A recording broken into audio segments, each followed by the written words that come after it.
Pagi hari ini saya akan sharing berbagi dengan saudara sebuah pengajaran firman Allah yang saya berikan judul Pemeliharaan Tuhan di Masa Krisis. Mari kita akan sama-sama baca ayatnya dalam 2 Raja-Raja pasal yang keempat ayat 1 sampai dengan ayat yang ke-7. Mari Bapak Ibu Saudara, kita akan baca ayat-ayat ini secara bergantian. Saya akan baca ayat yang ke-1, saudara ayat yang kedua, nanti giliran ayat yang ke-7 kita akan bersama-sama membacanya ya. 2 Raja-Raja pasal yang keempat ayat 1 saya akan baca. Begini kata firman Allah. Salah seorang dari istri-istri para nabi mengadukan halnya kepada Elisa sambil berseru, "Hambamu suamiku sudah mati, dan engkau ini tahu bahwa hambamu itu takut akan Tuhan, tetapi sekarang penagih hutang sudah datang untuk mengambil kedua orang anakku menjadi budaknya." Ayat 2 teruskan saudara. Jawab Elisa kepadanya, "Apakah yang dapat kuperbuat bagimu? Beritahukanlah kepadaku apa-apa yang kau punya di rumah."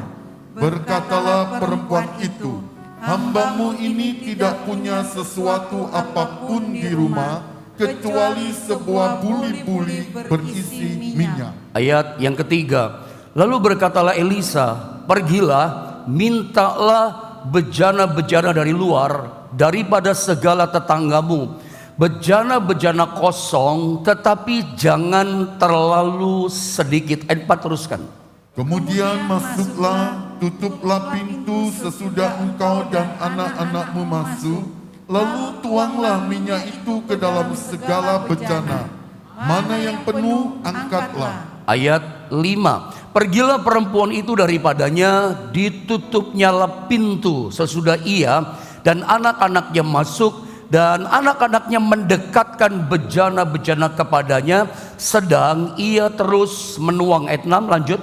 Ketika bejana-bejana itu sudah penuh, berkatalah perempuan itu kepada anaknya, "Dekatkanlah kepadaku sebuah bejana lagi." Tetapi jawabnya kepada ibunya, "Tidak ada lagi bejana." Lalu berhentilah minyak itu mengalir. Ayat 7, mari sama-sama kita membacanya 1, 2, dan 3. Kemudian pergilah perempuan itu memberitahukannya kepada abdi Allah, dan orang ini berkata, "Pergilah, jualah minyak itu, bayarlah hutangmu, dan hiduplah dari lebihnya engkau serta anak-anakmu." Sekali lagi, tema firman dalam pagi ini kita bicara tentang pemeliharaan Tuhan di masa krisis. Mengingat hampir 2,5 tahun kita melewati masa pandemi corona, pandemi COVID-19, maka bangsa kita, bahkan bangsa-bangsa di dunia mengalami yang namanya krisis keuangan, mengalami namanya krisis ekonomi, dan itu realita terjadi melanda dunia ini. Saya mau bagikan pada PowerPoint gambar yang pertama. Anda lihat, ini masalah semua orang, bahwa kehidupan manusia di dunia ini banyak menghadapi yang namanya masalah dan persoalan. Kalau saya boleh berkata kepada Anda, yang namanya persoalan, yang namanya masalah itu pasti dihadapi manusia. Ini merupakan ciri, merupakan tanda semua orang manusia hidup dalam dunia. Dalam dunia pasti kita hadapi masalah. Dalam dunia kita pasti menghadapi namanya persoalan. Saya pikir Anda sepakat dengan saya, bersetuju dengan yang saya katakan, nggak ada loh saudara ya, orang yang hidup di dunia ini nggak hadapi masalah. Nggak ada orang hidup di dunia nggak hadapi persoalan. Anda boleh cek, Anda boleh tanya kepada teman-teman saudara, saudara seiman. Anda boleh tanya kepada keluargamu, bahkan tanya kepada setiap tetangga-tetangga di kiri kanan saudara. Datangi setiap rumah, "Bapak Ibu punya masalah nggak?" Pasti keluarga itu berkata, "Kami punya masalah Pak." Sebelah lagi tanya, punya masalah Pak? Kami punya masalah Pak. Tanya sampai tetangga saudara ujung sebelah sana, ujung berikutnya sebelah sana. Semua setiap rumah yang Anda tanya, kami punya masalah. Menurut saya, hidup di dunia ini cirinya memang menghadapi masalah. Kita sepakat tidak ada orang gak punya masalah. Kalau saya tanya kepada Anda, punya masalah Pak? Punya. Anda balik tanya sama saya, Pak Yohanes sebagai pendeta hamba Tuhan, apakah punya masalah? Saya juga punya masalah sendiri. Saya juga punya tantangan, pergumulan yang saya harus menangkan dalam hidup saya. Tidak ada orang gak punya masalah. Ada orang menghadapi masalah rumah tangga, masalahnya beda-beda. Ada orang punya masalah dalam rumah tangganya sudah nggak harmonis lagi. Ada orang rumah tangganya itu sudah hancur. Bisa jadi tinggal satu rumah, tapi kamar sudah berpisah.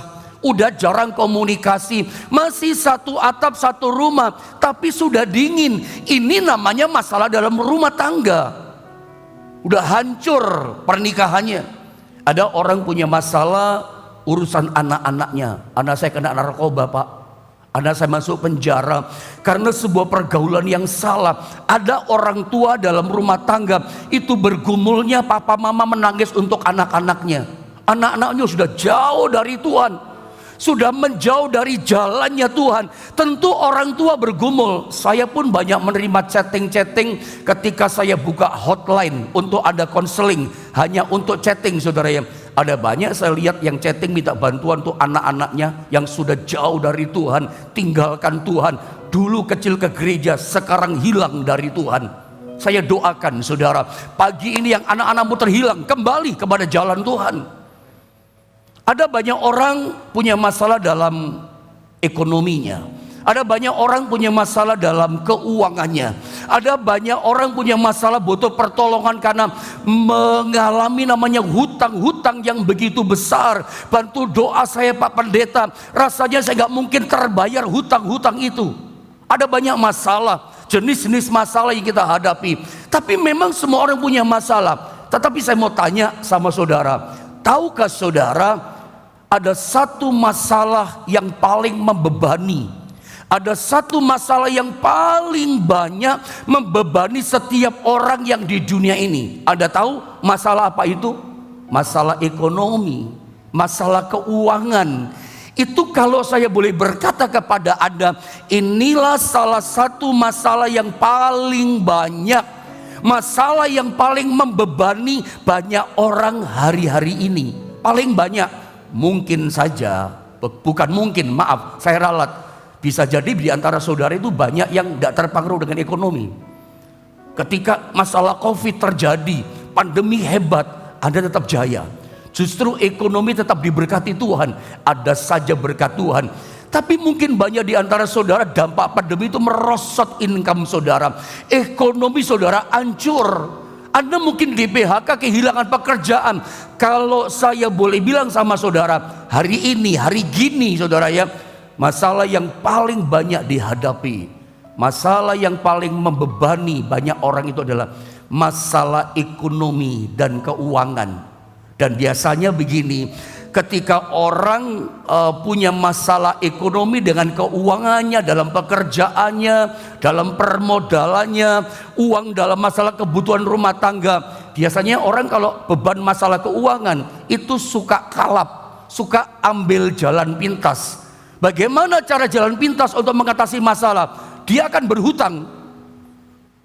Pesan saya, jangan sampai Anda berhutang kepada rentenir yang membungakan uang. Bahkan Tuhan ingatkan saya saat ini juga, jangan sampai ada, maaf kata-kata saya keras, cukup keras, jangan sampai ada di antara saudara yang mendengar firman, ikut ibadah ini, Anda malah jadi rentenir. Kalau saya boleh bilang sama saudara, ini pekerjaan yang haram. Ini pekerjaannya kalau Anda baca Alkitab, Tuhan tidak suka Anda membungakan uang kepada orang, apalagi saudara seiman. Ya, Anda kalau punya masalah keuangan, seringkali kita mengambil jalan pintas berhutang. Dan apa yang terjadi? Ketika kita berhutang dan kita merasa nggak mampu bayar hutang-hutang itu. Nah ini yang saya bilang tadi, Seringkali orang itu jalan pintasnya kalap, saudara. Kalapnya bagaimana?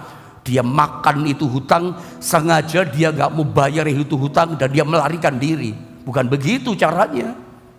Tetapi banyak orang ketika masalah keuangan dia berhutang, merasa dia gak sanggup bayar hutang, dia kalap, dia makan itu hutangnya, sengaja dia nantang, saya gak mau bayar hutang, dia melarikan diri. Ada banyak orang menempuh cara seperti itu. Kalau ada di antara saudara pagi ini, di masa-masa krisis yang melanda dunia, di masa-masa krisis yang melanda Indonesia, negeri kita, dan Anda ikut terdampak, mengalami krisis ekonomi, krisis dalam keuanganmu, sampai engkau ambil jalan pintas berhutang, dan kau sekarang merasa saya tidak mampu bayar pak hutang saya. Karena seringkali kenapa sih orang sampai berhutang begitu banyak, bahkan gak mampu bayar? Ada banyak orang tempuh jalan tutup lubang gali lubang kan, bayar hutang A, hutang lagi sama B, bayar hutang B, utang lagi sama C, bayar utang C, utang lagi sama D. Anda tanpa sadar kita itu bikin lubang yang makin dalam. Untuk Anda masuk di lubang semakin dalam. Siapa yang menggali lubangnya dalam? Ya kita sendiri. Kadang-kadang kenapa hutang semakin banyak? Karena seringkali pengeluaran setiap hari lebih banyak daripada pemasukan. Pemasukan income gaji atau pemasukan omset kerjaan saudara itu nggak seimbang dengan pengeluaran setiap hari. Karena ada orang itu nggak bisa nggak bisa menimbang, nggak bisa bijaksana mengelola keuangan. Pengeluarannya jauh lebih besar dibandingkan pemasukan. Peribahasa berkata lebih besar pasak daripada tiangnya. Kadang-kadang ada orang itu gaya hidupnya itu konsumtif. Untuk penampilannya, wah dia beli yang mahal-mahal, padahal pemasukannya nggak seimbang. Akibatnya apa? Membuat dia nggak sadar makin berhutang, makin dalam lubangnya dan nggak sanggup bayar hutang. Tapi intinya begini, kalau ada di antara saudara mengalami krisis dalam ekonomi rumah tangga saudara, krisis keuangan sampai berhutang banyak dan nggak bisa bayar hutang saudara, mari pagi ini saya ajak kita tenang dulu. Fokus kepada firman. Mari kita belajar cara firman, cara Tuhan. Bagaimana kita menyelesaikan krisis keuangan kita. Bagaimana cara kita menyelesaikan krisis hutang-hutang kita dipulihkan oleh Tuhan. Kita belajar dari seorang janda yang ada dalam Alkitab. Anda lihat PowerPoint ini, mari kita belajar bagaimana cara mengatasi krisis keuangan ini. Kita lihat pada bagian pertama. Saya cerita sedikit sebelum kita baca ayat 1 dalam 2 Raja-Raja pasal 4. Ada seorang janda itu ditinggal mati sama suaminya. Rupanya jandanya ini adalah seorang nabi, dan janda ini berkata menghadap kepada Elia, suaminya nabi ini orang yang takut akan Allah. Saya menangkap di sini rupanya namanya nabi itu sukses secara rohani, tapi tidak dibarengi sukses secara ekonomi atau jasmani. Rohaninya sukses, tapi ekonominya nggak sukses. Sehingga nabi ini ketika mati, dia tinggalkan istrinya, dia wariskan kepada anak-anaknya bukan harta kesuksesan, tapi hutang yang banyak. Sampai penagih hutang yang memiutangi itu mengancam, menekan si janda daripada nabi ini. Ayo bayar hutangmu dengan apa? Jual anakmu untuk bayar, jadi budak untuk bayar hutang-hutangmu. Karena memang di masa perjanjian lama kalau seorang berhutang nggak bisa bayar, maka dia setor bayar itu dengan anak-anaknya dijual jadi budak. Tapi janda ini nggak mau. Janda ini tidak siap untuk menyetorkan anaknya dijual jadi budak untuk bayar hutangnya bapaknya. Kayaknya menurut saya, dugaan saya, dua anak janda ini, janda nabi ini adalah dua anak laki-laki yang harus dijual jadi budak. Tapi ibu ini gak mau. Sebetulnya udah mentok jalannya, udah gak bisa bayar hutang. Penagih hutang udah paksa dia, intimidasi dia, ayo kamu bayar hutang. Kalau kamu gak bisa bayar hutang, ayo setorkan anakmu, jual anakmu jadi budak untuk bayar hutang suamimu, bayar hutang bapaknya dua anak laki-laki ini. Janda ini tahu gak ada jalan, udah mentok, udah gak bisa bayar. Tetapi ada jalan yang luar biasa. Janda ini datang membawa masalahnya kepada pribadi yang tepat. Jadi kunci yang pertama, Anda kalau punya hutang yang banyak, menghadapi krisis masalah apa saja, Saya pikir masalah itu bukan cuma krisis keuangan. Masalah ada bukan saja soal hutang kan. Ada yang terganggu kesehatannya. Anda kehilangan kesehatan, itu juga krisis. Bagaimana caranya kita menyelesaikan, membayar krisis kita? Tiru janda ini. Janda ini membawa masalahnya kepada Tuhan lewat nabi. Coba sama-sama kita baca 2 Raja-Raja pasal 4 di ayat yang ke-1, saudara ya. Sama-sama kita baca boleh ya. 2 Raja-Raja pasal 4 ayat 1. Mari dengan roh yang bergelora, dengan semangat kita baca ayat ini. 1, 2, 3. Salah seorang dari istri para nabi mengadukan halnya kepada Elisa sambil berseru, "Hambamu suamiku sudah mati, dan engkau ini tahu bahwa hambamu itu takut akan Tuhan. Tetapi sekarang penagih hutang sudah datang untuk mengambil kedua orang anakku menjadi budaknya." Saudara, kalau punya masalah, langkah pertama teladani langkah janda dari nabi ini. Ketika dia berhutang banyak, gak sanggup lagi bayar hutang, dia datang kepada Tuhan lewat nabi Tuhan. Saya terangkan sedikit. Di masa perjanjian lama, saya ulang, di masa perjanjian lama di saat itu, seorang nabi itu dipercaya, diyakini sebagai wakilnya Allah. Nabi itu diperlakukan seperti Tuhan sama umat Allah di masa itu. Sebab seorang nabilah yang mendapat petunjuk Tuhan. Nabi hamba Allah ialah yang mendapat tuntunan aliran hikmat Allah untuk mengatasi masalah, memberi jalan keluar pada krisis kesulitan umat Allah di masa perjanjian lama. Seorang nabi di perjanjian lama itu diperlakukan mirip kayak Tuhan. Makanya kalau mereka punya masalah, datang kepada Tuhan melalui nabi. Janda ini langkah pertama sudah benar, langkahnya tepat.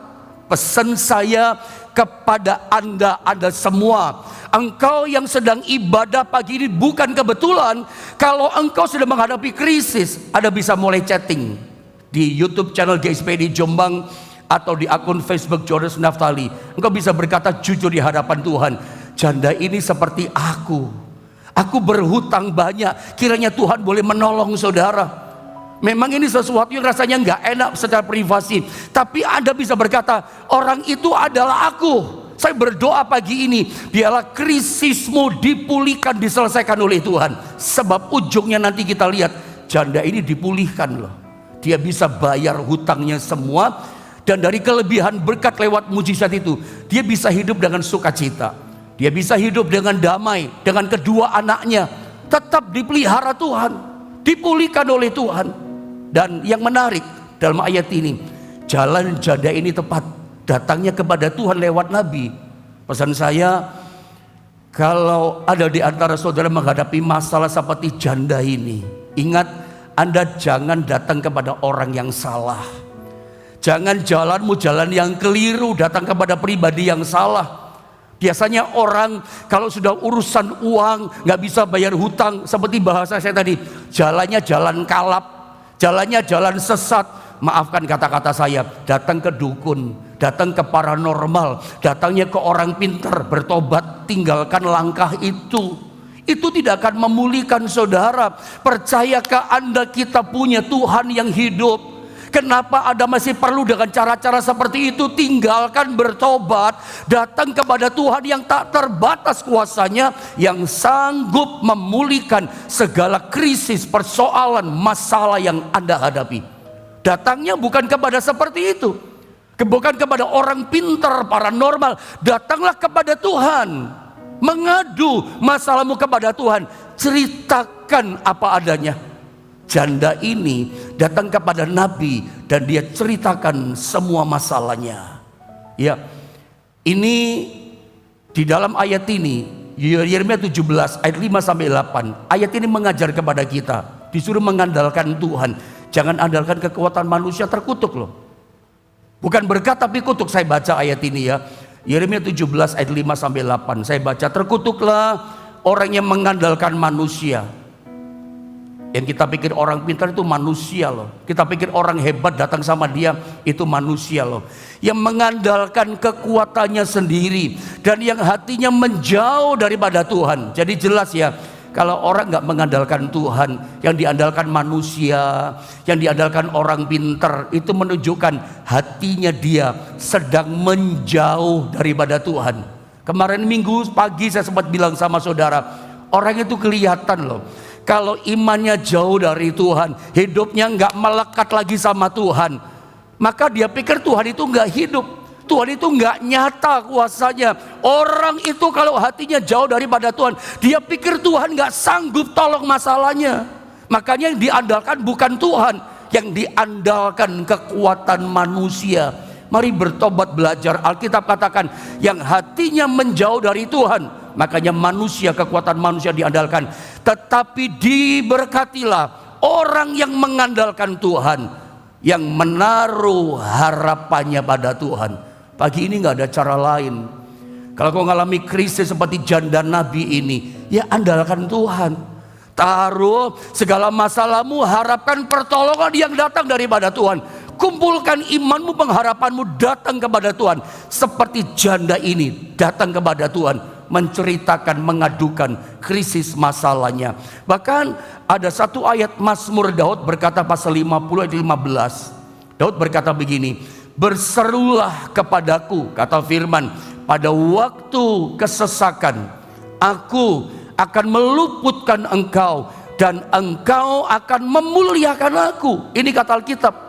Tuhan itu rindu tolong kita dalam kesesakan, dalam kesulitan, dalam krisis kehidupan masalah kita hadapi. Tuhan berkata, berserulah kepadaku, datang kepadaku. Dan dikatakan apa? Aku akan meluputkan engkau. Dia akan melepaskan dan memulihkan setiap kita. Apa yang terjadi? Itu digenapi. Tuhan meluputkan loh. Setiap orang yang tidak mengandalkan kekuatan manusia atau kekuatan ikhtiarnya sendiri, tapi mengandalkan Tuhan, punya krisis, datang mengadu kepada Tuhan. Ini lihat ayat yang kedua. Langkah kedua, apa yang terjadi? Ini saya baca ya. Anda perhatikan 2 Raja-Raja pasal 4 ayat kedua, kalimatnya dengan teliti. Ada banyak pelajaran rohani kita dapat di sini. Ayat kedua dikatakan begini. Dia dapat petunjuk dari Tuhan lewat hambanya Nabi Elisa. Jawab Elisa kepadanya. Apa petunjuk Tuhan lewat Nabi? Apakah yang dapat ku perbuat bagimu? Begitu datang sama Tuhan, Tuhan jawab lewat hambanya. Ini suara Tuhan. Ini perkataan Tuhan. Tuhan berkata dalam ayat ini kepada janda ini, apakah yang dapat ku perbuat bagimu? Ini perkataan, ini pertanyaan. Tuhan itu pernah tanyakan kepada seorang yang buta sejak kecil bernama Bartimius. Ketika Yesus lewat di Yeriko, dia langsung meresponi berseru, Yesus anak Daud, kasihanilah aku. Bartimius ini datang kepada pribadi yang tepat. Dia datang kepada alamat yang tepat. Datangnya kepada Yesus, Tuhan pencipta alam semesta. Pagi ini pun ikuti langkah janda ini, ikuti teladan Bartimius. Dia nggak minta tolong datang kepada orang hebat, manusia hebat. Dia datangnya kepada Tuhan. Yesus anak Daud, kasihanilah aku. Kalau Anda pagi ini perlu pertolongan, pagi ini Anda perlu belas kasihan Tuhan, datang dengan segenap hatimu kepada Tuhan. Tuhan, aku perlu belas kasihanmu. Yesus anak Daud, kasihanilah aku. Kesekian dia berteriak. Saya potong ceritanya. Yesus berhenti langkahnya. Dia bilang sama muridnya, siapa orang itu? Panggil dia ke sini. Bartimius datang, dia lepaskan jubahnya. Kemarin kita belajar itu. Dan Yesus bertanya, Bartimius, apa yang kau kehendaki aku perbuat bagimu? Sama seperti pertanyaan Tuhan lewat hambanya Nabi Elisa kepada janda yang gak bisa bayar hutang. Nabi berkata, apa yang dapat ku perbuat bagimu? Ya, dia mulai ceritakan apa persoalan masalahnya. Dia ingin pemulihan. Kepada Salomo pun yang dia punya masalah, jadi raja ketika usia remaja, mungkin hampir umur 12 tahunan dia jadi raja. Dia tahu dengan umur yang masih seperti itu dia gak bisa pimpin bangsa Israel yang keras kepala tegar tengkuk. Dia minta tolong kepada Tuhan. Dia menghadap Tuhan. Dia mempersembahkan 1000 korban di Gibeon. Dan malam-malam Tuhan datang kepadanya lewat mimpi. Tuhan bertanya kepada Raja Salomo yang masih remaja, mungkin umur 12 tahun diperkirakan. Tuhan datang begini, Salomo, apa yang kau minta yang hendak aku perbuat bagimu, aku beri padamu. Salomo tidak minta harta kekayaan. Salomo tidak minta supaya musuh-musuh dikalahkan. Salomo tidak minta umur panjang, tapi dia minta hati yang bijaksana. Dia minta hikmat dari Tuhan, bisa membedakan ini jahat, ini baik. Tuhan berkata, Salomo, yang kamu minta hikmat itu baik sekali. Kamu udah minta kekayaan, aku kasih kekayaan. Kamu udah minta umur panjang, aku kasih kamu umur panjang. Kamu udah minta supaya musuh-musuh masalahmu dikalahkan, aku kalahkan musuh-musuhmu. Dan dia diberikan hikmat. Karena Tuhan berkata, apa yang kamu minta aku beri. Pagi ini saya percaya, di akhir zaman ini, Tuhan pun bertanya sama kepada gerejanya. Pertanyaan Tuhan sama kepada orang-orang yang percaya, yang dengan segenap hatinya datangnya alamatnya kepada Tuhan, bukan kepada yang lain. Tuhan berkata, berseru kepadaku kalau kamu dalam kesesakan, aku meluputkan kamu. Itu akan digenapi akhir zaman. Pertanyaan yang sama Tuhan akan sodorkan kepada kita gerejanya, orang-orang percaya hari-hari ini. Apa yang kau minta, aku berikan kepadamu. Itu terjadi pada janda. Apa yang dapat ku perbuat bagimu? Lalu Nabi ini berkata, kasih solusi. Apa yang kamu punya di rumah? Ini menarik loh. Apa yang kamu punya di rumah? Saya baca lengkap, coba munculkan ayatnya, ayat yang kedua. Jawab Elisa kepadanya, apakah yang dapat ku perbuat bagimu? Beritahukanlah kepadaku apa yang kau punya di rumah. Lihat jawaban janda ini. Jawabannya itu seperti kebanyakan kita pada umumnya kalau punya masalah. Tuhan tanya sama kita, samalah dengan kita pada umumnya. Apa jawabannya? Berkatalah perempuan itu, janda ini berkata begini, hambamu ini tidak punya sesuatu apapun di rumah kecuali sebuah buli-buli berisi minyak. Minyaknya pun sedikit. Ya, aku nggak punya apa-apa. Emas nggak punya, perak nggak punya. Kalau zaman sekarang motor sudah nggak punya Tuhan, mobil nggak ada kejual. Kenapa? Udah bayar hutang, tapi tetap hutangnya nggak bisa terbayar. Rumah udah kejual Tuhan, rumah pun ngontrak. Ketika Tuhan tanya, apa yang kamu punya? Pada umumnya kita berkata apa? Udah habis Tuhan, nggak punya apa-apa. Jadi berkata, aku tidak punya apa-apa, tapi aku punya sedikit minyak dalam buli-buli. Dalam terjemahan lain, minyaknya memang tinggal sedikit, karena memang krisis, uang saja udah nggak punya, bayar hutang, minyaknya makin lama makin menipis, makin sedikit. Ini mengingatkan kita tentang kisah Elia dan janda Sarfat. Ketika Elia berkata, buatkan dulu aku roti, buatkan dulu. Jadi berkata begini janda Sarfat, aku tidak punya sedikit pun roti. Yang aku punya cuma sedikit tepung dalam tempayan sedikit, dan sedikit minyak dalam buli-buli. Saudara, di masa pandemi hampir selesai mulai melandai, dunia termasuk Indonesia mengalami krisis ekonomi, krisis keuangan, krisis lah begitu. Begitu menghadapi krisis, telinga kita, telinga Anda, kita semua akrab mendengar kata sedikit. Betul apa tidak? Bagaimana modalmu? Tinggal sedikit Pak. Bagaimana uang di tabungan Pak, Mah? Tinggal sedikit. Nak, bagaimana keuanganmu? Tinggal sedikit Pak, tinggal sedikit Mah. Pada masa krisis ini saudara, situasi yang sukar ini, telinga kita akrab dengan kata sedikit. Dan saya mau tanya sama saudara, apakah benar yang namanya jumlah sedikit itu jadi masalah buat kita, dan banyak itu adalah solusi buat kita di dunia ini? Jujur kita akan berkata, iya Pak Pendeta, sedikit itu masalah, sedikit itu kesesakan, bikin kami stres, menderita. Banyak itu solusi buat kami. Tetapi kalau kita baca Alkitab, di dalam firman Allah, satu kali Yohanes pasal 6 ya, itu ayat 7 sampai 9, Yesus memberi makan 5.000 orang laki-laki, belum termasuk perempuan dan anak-anak. itu dengan 5 ketol roti, 2 ekor ikan, itu untuk kasih makan 5.000 laki-laki yang tidak seimbang. Filipus saja berkata begini, bagaimana mungkin caranya 200 dinar diberikan roti gitu misalnya, untuk kasih makan sebanyak ini orang, hampir 15.000 orang kalau dihitung anak-anak sama perempuan. Gak sebanding ya, yang dikasih makan banyak modalnya sedikit. Seringkali jumlah sedikit jadi masalah. Makanya Elisa tanya, apa yang kamu punya? Gak punya apa-apa, cuman sedikit minyak dalam buli-buli.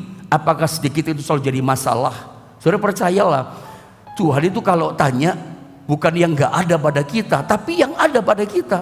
Mungkin jumlah sedikit, tapi Anda lihat dalam cerita ini, yang sedikit itu berkembang menjadi banyak sampai hutangnya terbayar. Bahkan lewat 5 ketol roti, 2 ekor ikan, jumlah yang sangat sedikit, itu menjadi pelipat gandaan, kasih makan 5.000 orang, bahkan masih ada kelebihannya 12 bakul. Wow, Tuhan kita itu sumber mujizat. Makanya Alkitab katakan, Yeremia tadi katakan, orang yang mengandalkan Tuhan diberkatilah. Orang yang mengandalkan Tuhan, tidak ada cara lain, datang kepada Tuhan, andalkan Dia. Meskipun yang kita punya tinggal sedikit, semuanya udah terjual, udah habis Pak. Motor udah saya jual, mobil satu-satunya untuk berangkat kerja udah nggak ada. Kami nggak punya apa-apa. Meskipun sudah nggak punya apa-apa, ada suka berkata semua tinggal sedikit, kami nggak punya apa-apa. Percayakah pagi ini Tuhan masih bisa tolong saudara? Tuhan nggak pernah terlambat memulihkan setiap kita, asal jalannya betul, caranya betul. Anda jangan andalkan kekuatan kita, andalkan kekuatan manusia. Andalkan, harapkan pertolongan Tuhan. Tuhan masih bisa tolong saudara. Nah, dalam ayat ini, kalau kita baca di ayat selanjutnya, ayat yang ketiga dan 4, saya baca ya, sambil saya terangkan pendek sama saudara. Lalu berkatalah Elisa, pergilah, mintalah atau pinjamlah bejana-bejana dari luar, daripada segala tetanggamu, bejana-bejana kosong. Kita ketemu kata ini, tetapi jangan terlalu sedikit. Kenapa? Jangan terlalu sedikit, pinjam yang banyak. Sebab Tuhan mau kasih mujizat yang besar, bukan mujizat yang ngincrit. Orang Jawa katakan mujizatnya itu brol-brolan. Tuhan kalau kasih berkat, Tuhan kalau kasih mujizat itu bukan limited edition, tetapi berkatnya, blessingnya Tuhan itu unlimited, tak terbatas. Makanya Tuhan berkata jangan terlalu sedikit, pinjam bejana. Karena dia nggak punya bejana, pinjam bejana. Lalu ayat 4 dikatakan, kemudian masuklah, tutuplah pintu. Itu Matius 6 gambaran doa sama Tuhan. Masuk kamar, tutup pintu kan. Sesudah engkau dan anak-anakmu masuk, ya. Lalu dikata begini, lalu tuanglah minyak itu ke dalam segala bejana. Mana yang penuh, angkat. Saya ingin lanjut pada pasal 5, pasal 4 ayat 5 dan 7. Coba multimedia, saya baca dengan cepat supaya waktu selesai. Pergilah perempuan itu daripadanya, ditutup olehnya pintu sesudah ia dan anak-anaknya masuk, dan anak-anaknya mendekatkan bejana-bejana kepadanya, sedang ia terus menuang. Penuh, dituang. Mana bejana satu, diisi penuh, diisi terus mengalir. Ayat yang ke-6, mari sama-sama kita baca. Kalau ada kelihatan ayat ini, 1, 2, 3.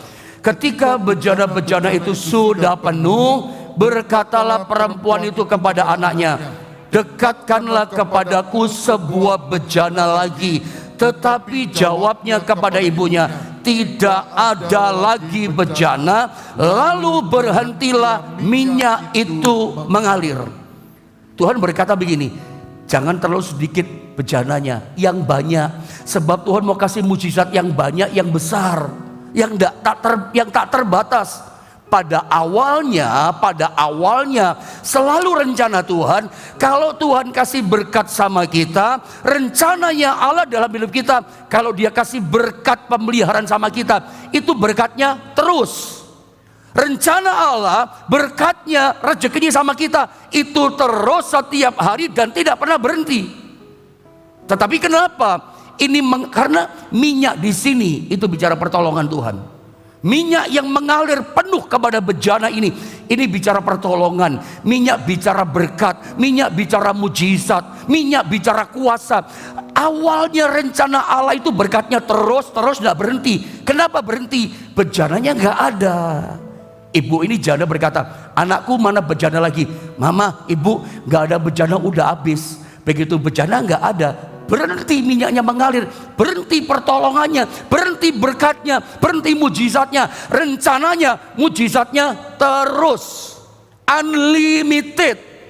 Berkat Tuhan terus mengalir, tidak pernah berhenti. Sekali diberkati, terus diberkati. Masalahnya di mana? Bejananya nggak ada. Apa sih bejana di sini? Jadi sebetulnya berkat berhenti itu bukan karena kuasa Tuhan yang gagal memberkati kita. Tetapi bejana ini kan faktor manusianya, humannya. Faktor janda ini penyedia bejana kan. Bejananya nggak ada, tidak bisa dia sediakan bejananya. Bejana bicara apa? Saya setuju. Ada hamba Tuhan katakan bejana ini bicara tentang kerajinan. Oke, saya sepakat. Karena bagaimana orang bisa sukses kalau dia nggak rajin? Bagaimana orang malas bisa diberkati? Oke, bejana bicara rajin. Yang kedua, ada hamba Tuhan saya pernah dengar berkata bejana ini bicara skill, bicara keterampilan, bicara pengalaman. Betul, saya sepakat. Ini bejana bisa bicara skill. Karena bagaimana ya orang tidak pernah mengupgrade skillnya. Dari dulu gitu aja, cara dagangnya gitu. Maksudnya bagaimana ya bahasa sekarang itu? Nggak inovatif, nggak kreatif. Dari dulu jualan rawon saja, tambah keahliannya, belajar bikin nasi pecel, bikin nasi Bali, bikin apa lagi? Ya ada tahulah masakan apa. Masa itu terus inovatif lah. Coba sesuaikan dengan saudara. Bejana bicara skill, tapi bagi saya dalam cetak dengan roh saya, bejana di sini itu bicara tentang pengenalan cara pandang kita akan Tuhan. Berapa banyak di antara kita mujizatnya berhenti, pada awalnya berkat itu terus gak berhenti. Rencana Allah, mujizat, berkat, rezeki yang dikasih sama kita itu udah berhenti, terus mengalir. Hari ini ada mujizat, besok ada berkat lagi, besok ada berkat lagi. Oh, tidak pernah berhenti berkatnya dikasih sama saudara, unlimited. Dia memberkati kita tiap hari, nggak pernah kosong, nggak pernah habis berkatnya. Masalahnya di bejana, masalahnya di cara pandang pengenalan kita akan pribadi Tuhan. Hidup kita bagaikan bejana kan? Bagaikan bejana siap dibentuk. Kita kayak bejana. Bejana hidup kita, bejana bicara pengenalan akan Dia. Kenali pagi ini Tuhan kita, Tuhan yang hidup. Dia Tuhan yang tak terbatas kuasanya. Makanya Alkitab katakan diberkatilah orang yang mengandalkan Tuhan. Jadi hari ini kalau Anda menghadapi krisis dalam masalahmu, hutangmu begitu banyak, krisismu di ekonomi, krisismu di keuangan, jangan menyerah dulu. Ada Tuhan yang sanggup tolong saudara. Ada Tuhan yang sanggup pulihkan saudara. Datang kepada Dia, berseru kepada Dia. Ceritakan seperti janda ini masalahnya. Aku berhutang tidak bisa bayar. Masa anakku harus dijual jadi budak? Tuhan tolong aku. Dan dia dipulihkan. Dia bisa bayar hutangnya. Bahkan kelebihan dari berkat mujizat Tuhan tadi, itu dia hidup dengan damai dengan kedua anaknya. Berkat Tuhan itu selalu limpah kepada orang percaya. Doa saya pagi ini, pemulihan berkat Tuhan terjadi atas setiap hidup saudara.